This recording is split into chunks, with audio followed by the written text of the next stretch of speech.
internautes, bienvenue sur la chaîne PIMS TV et dans l'émission Questions-Réponses. Aujourd'hui, nous sommes, vous allez remarquer que le décor a changé parce que nous sommes dans le domicile du révérend prophète Vidris Nzambi qui a accepté encore de nous recevoir pour cette fois-ci nous parler de son histoire. Grâce à cette émission, nous allons savoir en tout cas le 70% de la vie de cet éminent homme de Dieu. Sans tarder, nous allons recevoir ce grand homme de Dieu auquel nous avons beaucoup de respect. Alors, révérend prophète, bonjour. Bonjour. Tu as la simbata, le beau prophète à vous. Amen. Voilà, il fallait un peu du rire, il fallait un peu du lingala pour la retirer moi particularité que tu as dans Congo. En français pour confirmer à l'auditoire et aux frères internautes que nous sommes au Congo Brazzaville. Homme de Dieu, nous sommes très ravis de débarquer ce soir dans votre domicile. Merci pour nous avoir ouvert vos portes. Dieu soit loué. D'ailleurs, la maison d'un homme de Dieu, c'est la maison des enfants de Dieu.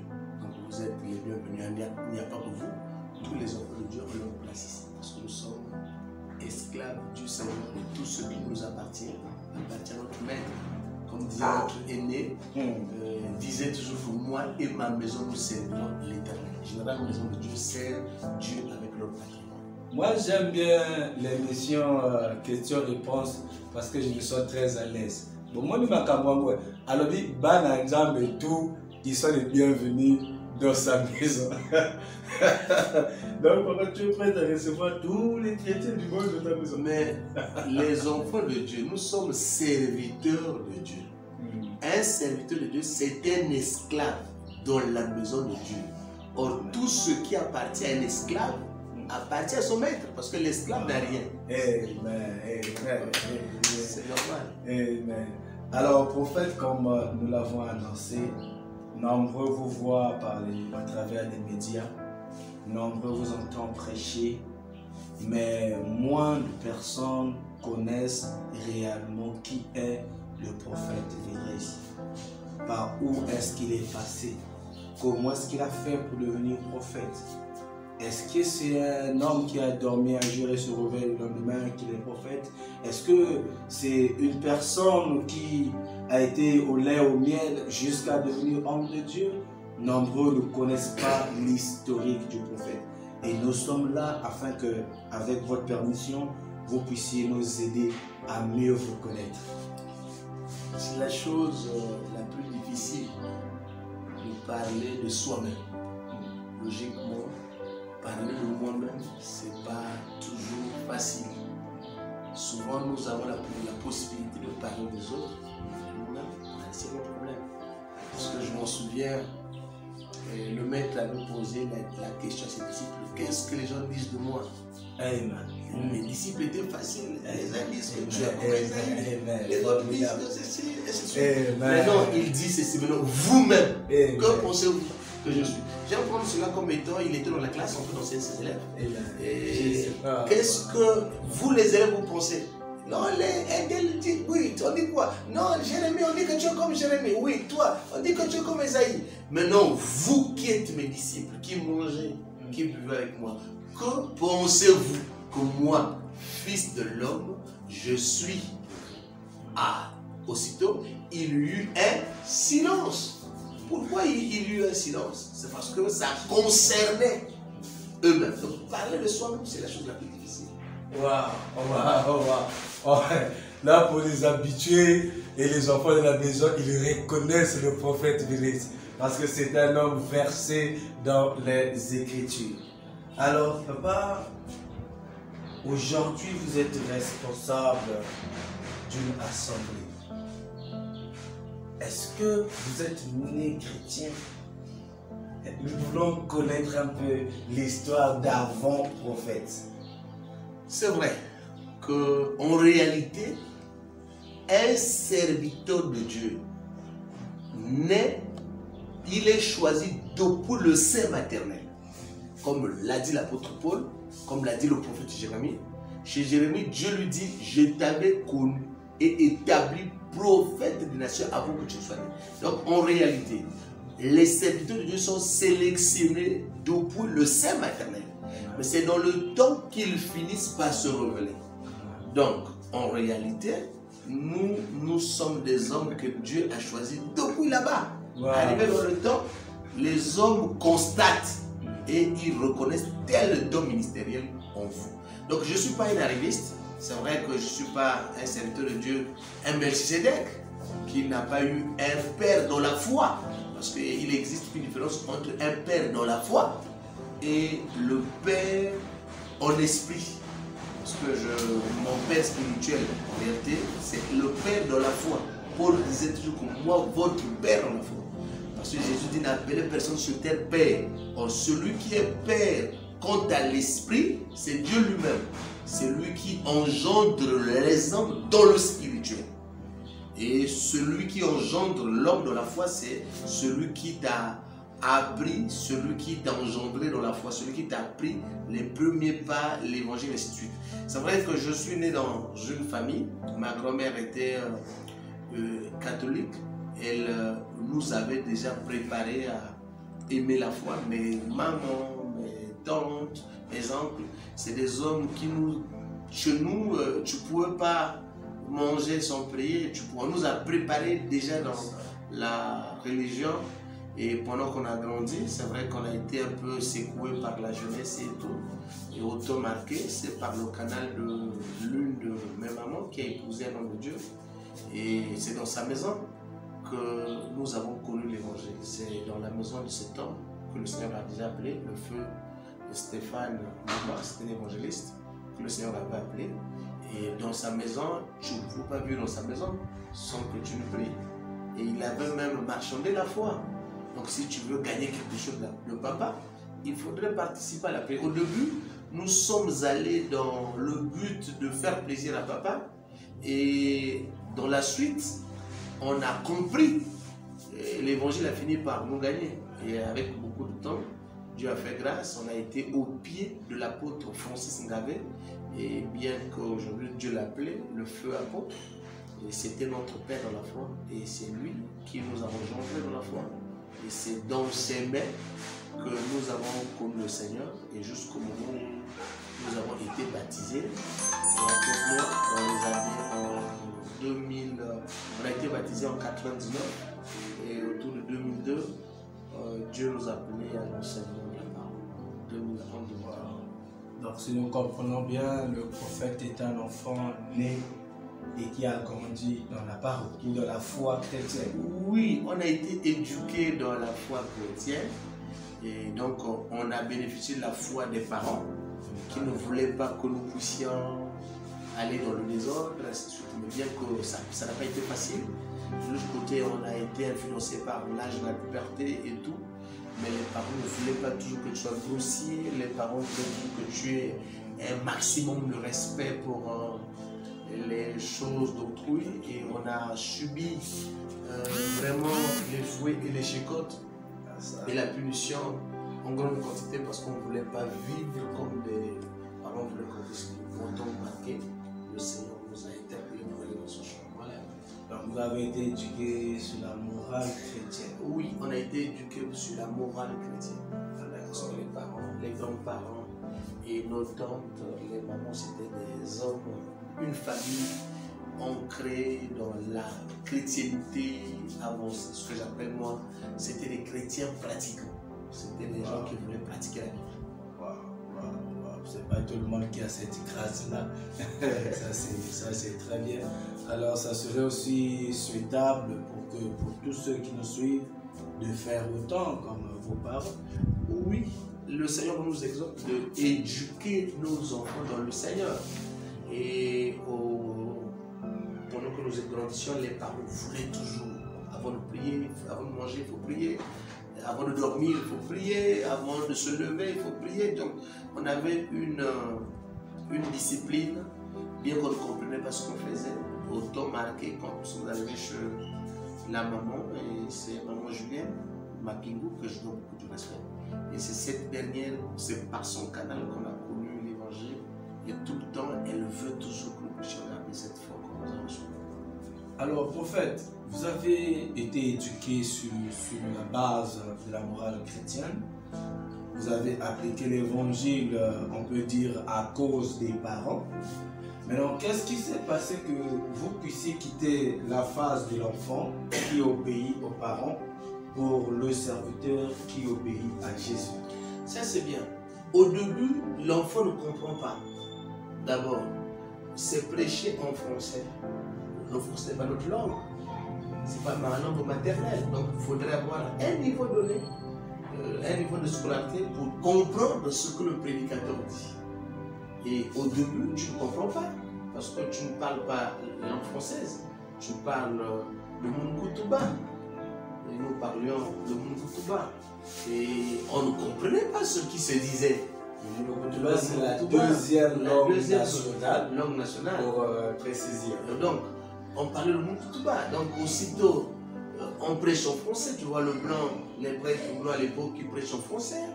Tu laissais le problème pour comprendre ce qu'il dit. D'ailleurs, pour toi, tu vas là-bas parce qu'il y a les Sénètes, il y a les Élisa, pas mal de la partie qui intéresse les enfants, la partie de la musique, ainsi de suite. Tu es enfant de cœur, ça te permet de... Même si tu ne comprends pas, tu fais quand même. Mais quand tu atteins la maturité et tu as maintenant la possibilité de lire un verset, ainsi de suite, quand le prédicateur se met à prêcher, et tu te mets à comprendre, ainsi de suite, et tu te bats maintenant à pratiquer ce que tu comprends. Voilà un peu comment ça s'est fait dans notre fameuse marche. Et quand on a compris, et finalement, on a même déménagé, de ne pas vivre en famille. Je suis allé vivre à l'église. J'ai voté 3 ans, je dormais sur les bancs. Chaque nuit, on priait avec les frères, quelques frères qui étaient aussi engagés, comme moi. On dormait à l'église, on voulait vraiment garder cette foi. On vivait dans une précarité à l'église, les autres pouvaient venir, mais ils partaient, on restait là. Donc, on était des enfants élevés à la permanence, pas parce qu'on manquait de maison, on voulait vraiment aller dans la profondeur de la foi, on voulait creuser plus loin, on voulait jeûner et prier. Mais à la maison, les autres ont constaté que quelquefois, il y a un peu il faut accepter la liberté des autres, il faut accepter, mais on voulait vraiment aller dans la profondeur. On a exposé nos vies aux moustiques. Nos églises à l'époque, ce n'étaient pas des églises construites en matériaux durables. C'était des tôles qu'on entourait, et puis l'hangar. Et tu dors dans ces conditions. Au début, je dormais tout seul, jusqu'au moment où quelques soeurs et quelques frères sont venus se joindre à nous. Et dans la nuit, on priait beaucoup pour que le Seigneur nous fasse grâce de comprendre et d'aller. On a voté 3 ans dans cette vie. 3 ans internés dans l'église. 3 ans internés. Pas parce qu'on avait un démon, non. Pas parce qu'on était soif. C'est la soif de comprendre et de vivre la vie évangélique. Alors, qu'est-ce que vous pouvez dire à nos bien-aimés, les jeunes de notre génération qui trouvent que prier, c'est une affaire des vieux, qu'il faut d'abord faire sa vie. Après, quand vous êtes dans la cinquantaine, la soixantaine, vous pouvez aller prier pour le royaume, ainsi de suite. Qu'est-ce que vous pouvez dire à ce sujet? J'ai commencé à comprendre l'évangile, je pouvais avoir 17 ans. Et à 21 ans, j'étais prédicateur. 17 ans, 21 ans, j'étais prédicateur. Donc, je n'étais pas prédicateur, notre assemblée n'était pas dans le favoritisme. Donc, il fallait que tu sois un prédicateur appelé de Dieu. Donc, tout le temps, après la prédication, je pouvais, après que le pasteur réfléchisse, moi aussi, je partais exhorter les frères dans le quartier avec ce que je recevais de mon pasteur et autres. Donc, je répétais mon pasteur dans les rues et partout pendant que je grandissais dans la foi. Et tout le temps, chaque dimanche, il y avait des âmes qui venaient, qui vous invitaient, le frère Vidresse, le pasteur devait donc faire attention à nous parce qu'il s'est dit, écoute, il y a tellement des âmes qui viennent par ce bien-aimé. Et donc il y avait des réunions de prière quand c'était des réunions, il pouvait me demander de conduire, il pouvait m'essayer, il pouvait jusqu'au moment où Dieu. Et on pouvait avoir une réunion, c'est le frère Vidresse qui nous conduit, c'est le frère Vidresse qui nous exhorte. Donc il commençait à sonder jusqu'au moment où le Seigneur m'a convaincu.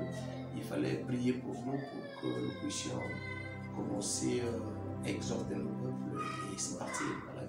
Voilà. On nous a encadrés aussi. Donc je ne peux pas encourager les frères qui pensent que la foi c'est pour les vieux, c'est Dieu mal compris. J'aime prendre la vie d'un homme comme étant une fleur, comme dit l'Écriture. Donc l'Écriture appelle la vie humaine comme étant une fleur. Mais imagine-toi, la fleur vieillissante, on te l'emmène le jour de ton anniversaire. Tu te fâches. J'avais une copine pendant que nous grandissions, pendant qu'elle était en train de fêter. Et dans cette folie de la jeunesse, je suis allé la présenter les vieilles fleurs. Les vieilles fleurs. Pendant que j'emmène les fleurs chez la copine pour dire écoute, c'est ton anniversaire, j'emmène les vieilles fleurs. Mais la petite là, elle m'avait viré dans sa sphère. C'est comme un homme, c'est une relation avec ou quoi.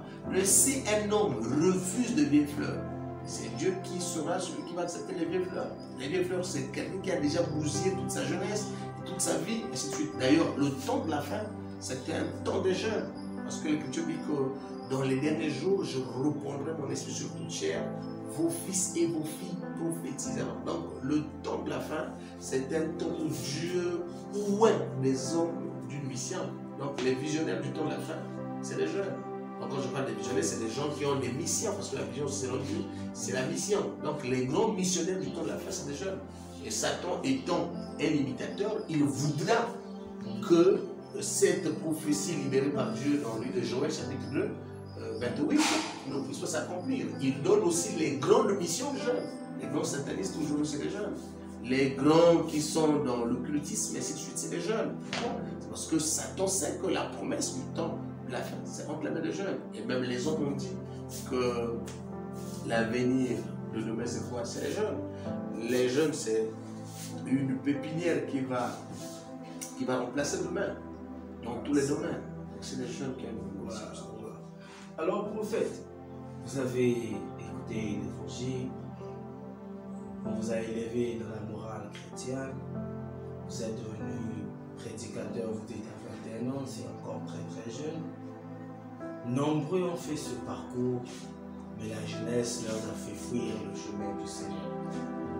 Qu'est-ce que vous pouvez dire à ce frère-là qui vous suit actuellement, mais qui s'est rétracté parce qu'à une certaine époque, il s'est laissé donner de la passion de la jeunesse et aujourd'hui, il se gêne peut-être de revenir à Jésus, de revenir servir le Seigneur.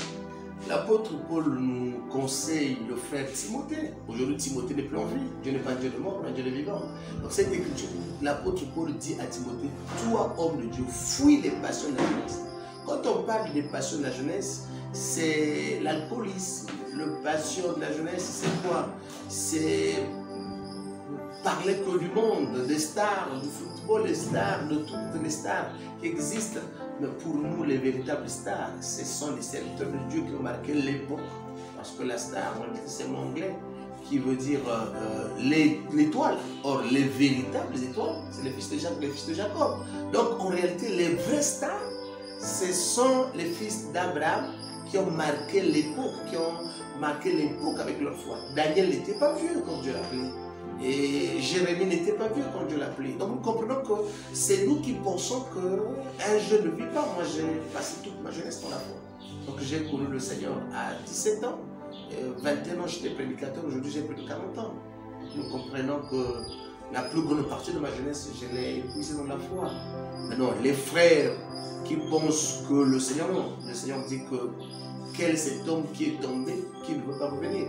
Donc selon Dieu, il est écrit que le juste tombera 7 fois, mais il doit se relever. Ce qui atteste que tu es juste, c'est que tu dois te relever. Dans la marche, quel est cet enfant-là qui marche sans tomber? Quand on tombe, il faut se forcer de se relever. Alors, le fils prodige avait fini par j'ai une question qui me dérange un peu, si on peut le dire ainsi. C'est de vous dire, vous demander pourquoi vous êtes chrétien. Waouh, c'est une belle question. Je vous ai dit, être chrétien, d'ailleurs, d'abord, ce n'est pas un problème qui concerne l'homme. Ce n'est pas nous qui l'avons choisi, mais c'est lui qui nous a choisis. Voilà pour cette raison, le choix, ce n'est pas nous, c'est Dieu qui appelle Abraham. C'est Dieu qui appelle Abraham. De même qu'il a appelé Abraham, et toi le fils d'Abraham, c'est pas nous. On ne s'est pas autoproclamé chrétien. Sinon la marche chrétienne, c'est une marche difficile. C'est difficile, mais humainement parlant, c'est difficile. Mais ayant l'esprit de Christ en nous, c'est l'esprit qui nous aide à vivre la parole. Donc vivre, dire que j'ai choisi être chrétien, je risque d'être celui qui veut reconnaître, méconnaître ce que Dieu a fait. En réalité, dans la marche avec le Seigneur, avec le Christ, c'est lui qui nous a choisis. Et quand il nous choisit, il nous donne tous les atouts possibles de marcher avec nous et de lui. Alors, rien ne peut soutenir votre foi qui peut être exprimée hormis la grâce ou le choix de Dieu. Parce que si quelqu'un est musulman, quelque part il a fait le choix de l'être. Si quelqu'un est chrétien, quelque part il a fait le choix de l'être. Et je pense que si quelqu'un est chrétien, quelque part il va avoir une raison qui atteste sa foi. Oui, je dirais ceci, bien-aimé. Quand je dis dans la pensée parfaite, il y a eu des frères qui ont choisi d'être chrétiens. Alors, dont je vous parle, c'est des hommes qui sont dans les loges. Il y a des hommes qui ont choisi d'être chrétiens, alors dont je vous parle, ils sont de la foi baillie. Il y a des hommes qui ont choisi d'être chrétiens, alors dont je vous parle, ils sont dans telle religion, et ainsi de suite. Donc, au début, il était chrétien, comme l'a dit l'apôtre Paul, toi qui courais autrefois. Qui t'a empêché de courir? Cette influence ne vient pas de celui qui t'a appelé. Donc nous comprenons qu'il y a quelqu'un qui appelle. Il y a une divinité qui appelle et qui appelle l'homme. Parce que si moi je fais mon choix, ça serait un choix d'homme. Je vais échouer. Si Dieu m'a choisi, il me choisira, il me soutiendra jusqu'à la fin de la marche. Voilà pour cette raison, j'aime pas m'appuyer sur moi. J'aime m'appuyer sur lui. C'est donc il est écrit que sans moi, vous ne pouvez rien faire. Parce que si je dirais que, si je peux dire que c'est moi qui ai choisi Dieu, je risque d'avoir des problèmes. Parce que je suis né dans une contrée où le fétichisme, les religions, le Nzobi, Mademoiselle, sans oublier Mungala et autres, c'est notre vie. Donc voir un homme de l'Alekumu, c'est le fief même du fétichisme au Congo. Un homme de l'Alekumu sortir dans les coutumes et les traditions de mes ancêtres, devenir prédicateur de l'évangile et tenir bon pendant des années, c'est une grâce. Parce que penser que c'est moi qui ai fait le choix, je risque de méconnaître la grâce du Seigneur. Comme dit l'apôtre Paul, toutefois, pas moi, le Christ. En tout cas, nous sommes vraiment bénis pour tous ces éclaircissements. Comprenez, nous avons en face de nous le prophète Vidressi, toujours ancré dans les Écritures. Il ne parle pas sans un verset biblique. Alors nous allons demander au prophète quelques mots pour clore cette émission. Oui, je dirais que l'apôtre Paul dans les conseils, il dit cela ne dépend de celui qui veut, de celui qui court, mais cela dépend de Christ qui fait grâce à qui il veut. Vous voyez, ça prouve déjà que je peux oser dire que j'ai choisi Christ. Non, c'est lui qui m'avait choisi. Le fait qu'il m'avait choisi, il m'a donné les atouts et la force de tenir jusqu'au bout. Et je crois que celui qui a commencé cette œuvre pour moi va l'achever. Et ce n'est pas seulement pour moi. Tous les hommes choisis de Dieu, ils vont tomber et Dieu va les relever. Non, mais prof, toi, la pose à moi éclaircissement, mon combo. Mais par nous, tous, parce que non, moi je suis chrétien parce que j'ai eu tel enfant qui était malade, Dieu a fait ceci, voilà pourquoi. Alors je voudrais savoir si dans ça là, le prophète ne se retrouve pas dedans. Je vous ai dit, chez moi, j'ai été élevé dans la foi chrétienne. Ça veut dire que ma grand-mère m'a déjà préparé avant de dormir. Il faut prier. Pour manger, prier. Pour sortir, prier. Donc j'ai déjà été préparé, comme disait ce jeune homme riche qui disait que je le pratique depuis mon jeune âge. Donc pour moi, l'unique chose que ma grand-mère, l'unique voie que mes parents m'ont conseillé, c'est la voie du salut. Depuis que je suis gamin. Imaginez-vous. Donc un enfant qui est baptisé à 7 mois dans l'église catholique, déjà là, on te prépare. Pendant que je grandis, je pouvais avoir, je ne sais pas, au CP2, CE1, CE2, tu es enfant de cœur. Bon, tu passes par le catéchisme et ainsi de suite. Donc aussitôt, on t'a préparé à être un religieux. Et beaucoup de temps plus tard, et ta maman, ta tante se retrouve l'épouse d'un prédicateur de l'évangile. Bon, pendant que tu arrives dans leur maison, dès que tu arrives aujourd'hui, la semaine prochaine, on t'emmène à l'église. Ce qui m'a étonné ce jour-là, c'est dire à la honte, nous sommes quand même des catholiques, comment on peut se retrouver dans une église de monnaie? Il dit, on y va seulement. Elle m'a tenu dans sa main. Je suis enfant, qu'est-ce que je fais? J'y vais. Et pendant que j'y arrive, le prédicateur qui était là, c'était un prédicateur très élégant. Et moi, je suis sorti d'un peuple qui aime les contes. Donc nous avons grandi dans les contes. Et quand le pasteur se m'a expliqué ces contes, je trouve que c'est des contes très fascinants. Il était très élégant à la prédication. Je trouve, waouh, il a de belles histoires. Aussitôt, moi, étant un enfant qui est né dans les contes, j'aime les contes. Aussitôt, je me suis dit, écoute, c'est des contes qu'il ne faut pas manquer. Et dans ce goût des contes, pour moi, c'était des goûts des contes. Il fascinait, il persuadait tellement mon âme par ce que j'écoutais. J'ai suivi ce goût des contes.